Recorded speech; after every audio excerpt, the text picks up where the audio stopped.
Hey everybody, Richter Knives here, your favorite knife tuber, episode number 181. I figured I'd do a leather video for y'all today. What I got going on here is I have a slip that I made, and a lot of people are digging these thicker leather slips, and they are heavy flipping duty, and they're pretty sweet once you get them broke in, and pretty much bulletproof. But I finished this one off. The dye, I kind of saturate it, and it's got this saddle tan color right here. It has orange thread to kind of match. The reason I like to saturate it is because this edge gets kind of darker, and it makes it look kind of cool. I sanded the edges down before I dyed it, and then I took my slicker and I kind of done that number there. And this is kind of the almost finished. I'm going to show you how to finish it. Now, I've already finished one. I'm going to let you see the difference. See the difference in the color? This is a difference between not hydrated and hydrated. In other words, you could put some oil on that and it'll be good. And then I finished off the edges. You see how those edges are a lot shinier? See that? Pretty shiny. And it has a lot more suppleness to it than just the regular veg tan cowboy leather. You know what I'm talking about? So here's your difference. This one's dying for a drink of oil. So I'm going to show you how to do that real quick. I'll show you what I do. Now, there's all kind of ways to skin this cat. I'm just going to show you how I do it. I like to use Phoebe's Golden Mink Oil. Inside of there, I just keep a little bit of a t-shirt. I just cut off a bit of an old white t-shirt, and you can see where it's got a little bit of dye on it, but I'll rub that on there. Also, you're going to need a piece of, I'm sorry, this is, what do you call this stuff? Dad blame, oh dad blame, Toconol. I put it in this little bottle because it's easier to squeeze on the edges, and I'm not glooping it everywhere.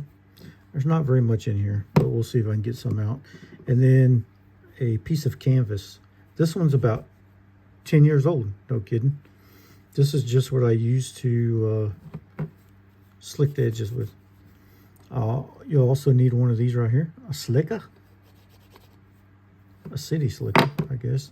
And a brush, just an old horsehair brush. This one I got from Wally World, right where the, no, I didn't. I got this from Boot Barn. Pretty sure got that from Boot Barn. So let me show you what I do. Move all this stuff for a minute. All right, let's get after it. So I want this one to look more like this one. See the color difference and the sheen difference? Let's do it. First things first, open this up. Now you can do this, there's really no wrong way. What I usually do is I just put some on here, rub it on. You can even use your fingers if you wanted to and just rub it on there, but just gonna get it on there. And you just wanna make sure all the dry spots are covered. This is not super science, you know what I mean? It's not. I'm just putting it on, and don't worry about excess because that horsehair brush is going to get that off. You can get it down in there where the stitches are. I like to do that because those bristles will get down in those little cracks and holes and kind of help you out. Look at the difference already. I just want like an even coat.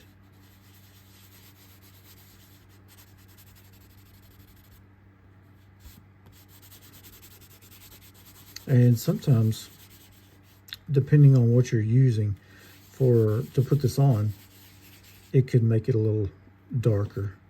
If I use that canvas and put it on there and just done that and rubbed it fast, it might get quite a bit darker. I'm trying to get down inside that logo there, Richter Knives logo. Like I said, it's not rocket science. I'm just spreading it all over there. Now look at the difference here. Now, that's plenty. We got a little bit of excess, whatever. You just brush it. Give it a little bit of pressure, not too much. And you don't want to go crazy here because you'll darken this quite a bit. Just enough to get all the excess off. Make sure you get down in that stitch holes. I like to do around the edges quite a bit, just to kind of darken up that.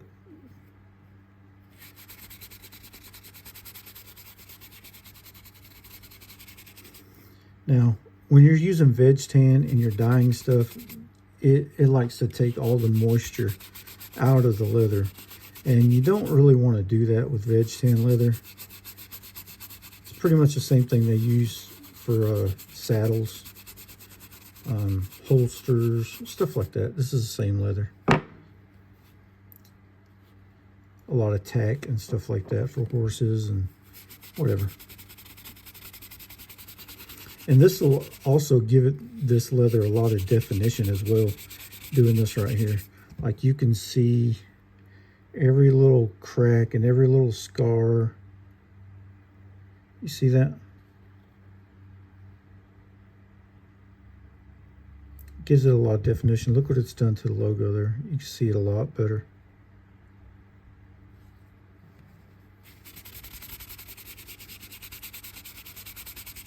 And some people skip this step, and this will dry and it'll look a whole lot nicer too. Here's your difference.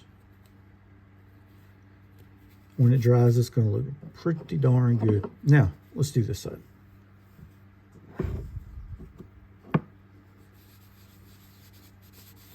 I like to do the top, and then you'll kind of run out about midway. Put a little more. Now, I wouldn't recommend doing this to every kind of leather. There's different kind of leathers that this will work on, and really you don't want to put this on every kind of leather. Like a Pueblo, it's probably not the best thing to put on it. And my phone's dying, so I'm gonna have to hurry. I'm gonna get around the edges here real quick. And let's brush this.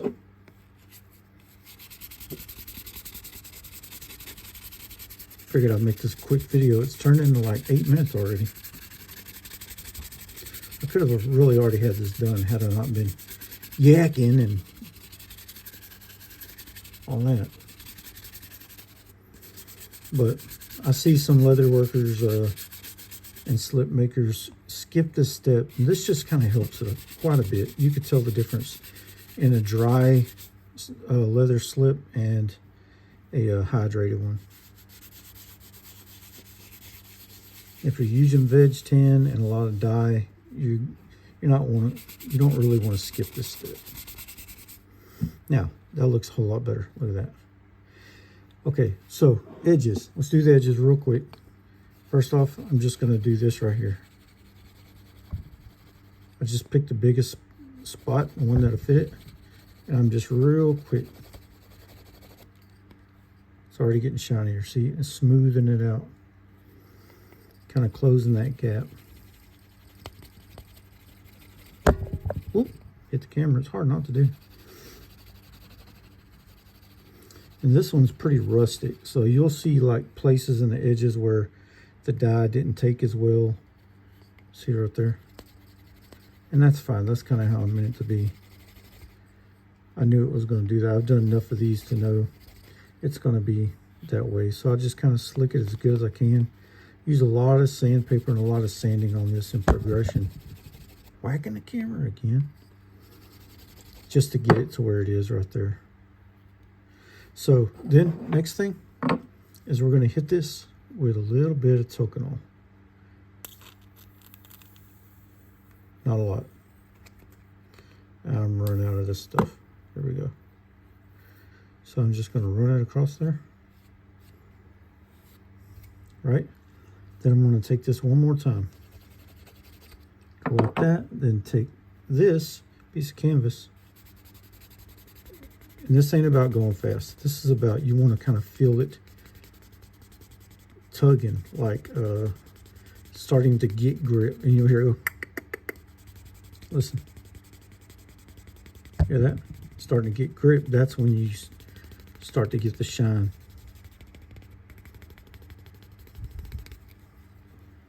See? Oh, it's shiny now. So, ooh, come back here, fella. See if I can get some on here. Come on. I don't barely have anything in here. Y'all forgive me for not being prepared for this. I think we can try something like this. There it goes.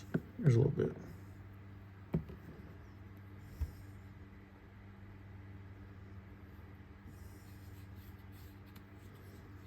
Slick it a little more.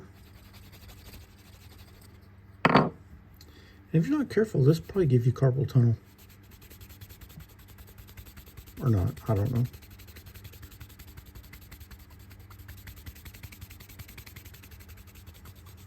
Can you see what I'm doing here? Oh yeah, it's getting smoother.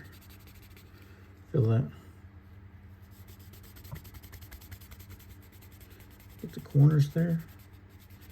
You can see the corner in real time getting kind of shiny. There we go. And then we'll just get right here.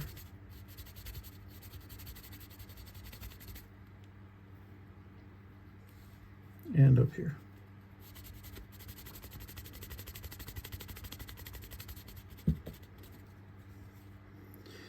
And then when you're all done with that, very last thing I usually like to do, brush it one more time. You get any extra oil off of it.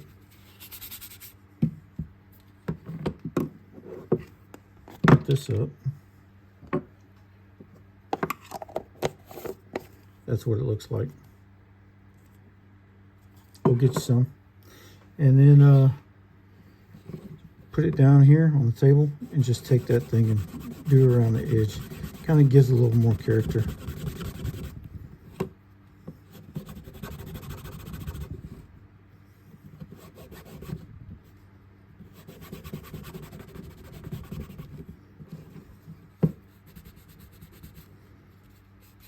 A little bit more on the edges. And here is your final product. And you can make this shine like super shiny. You can even put different kind of coats on it or whatever, like a tan coat or a sheen or something like that, and it would really shine. But I kind of like this rustic look. These are going out to a couple customers. You see how this one already started to lighten up just a little bit. And this one's fresh with that oil on it. It'll lighten up a little bit. It'll start to look really good. Anyways, there you go. That's how you do it. Just a little bit of leather tip. You have any questions? Shoot her on down in the comments. Don't forget to tell your friends, your family, your mom and them, your baby mama, your barber, your crush, about Richter knives. And subscribe for Pete's sake. It's right down there. It's that red button. And this is Richter. Out.